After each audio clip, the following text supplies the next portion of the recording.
आप एलार परिपथ में देखें कि माना प्रेरकत्व यल तथा प्रतिरोध आर को श्रेणी क्रम में जोड़कर एक वाय प्रत्यावर्ती धारा स्रोत V equal V naught sine omega t से जोड़ देते हैं कि माना जो आपका प्रतिरोध है क्या है R के सिरों के बीच विभवांतर VR धारा I से समान कलाप में होगा और जबकि विभवांतर VL धारा I से 90 अंश क्या होगा अग्रगामी होगा। यदि VR और VL का परिणामी विभवांतर क्या हो V हो तो आप देख रहे हैं यहाँ पाइथागोरस प्रमेय हम लोग अप्लाई करेंगे। क्यों? क्योंकि ये आपका लंब है, ये आपका क्या है आधार है और यहाँ 90 अंश का कोण बन रहा है तो ये कर्ण हो जाएगा। तो तेल हो जाएगा V स्क्वायर इक्वल हो जाएगा VR स्क्वायर और प्लस हो जाएगा VL स्क्वायर। इक्वेशन नंबर हो गया फर्स्ट। आपको पता है कि VR इक्वल होता है IR के और VL इक्वल होता है IXL के।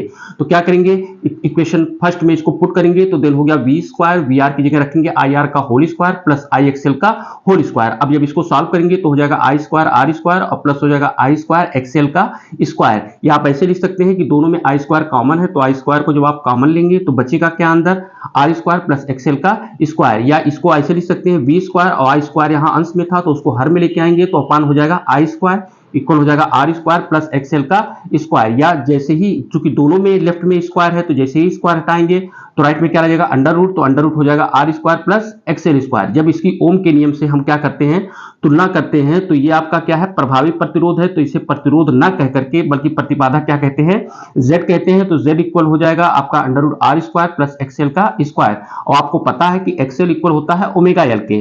तो देन क्या करेंगे इसमें पुट करेंगे XL की वैल्यू को तो देन Z इक्वल हो जाएगा अंडर रूट R स्क्वायर और XL की जगह रख देंगे ओमेगा L का होल स्क्वायर। अब देखिए यदि VL और VR के बीच यदि कलांतर फाई हो तो tan फाई, tan इक्वल होता है क्या लंब बटे आधार। तो लंब आपका है VL और आधार है VR तो VL बटे VR हो जाएगा और VL बराबर होता है IXL के और VR इक्वल होता है किसके IR के और XL इक्वल किसके होता है ओमेगा L के।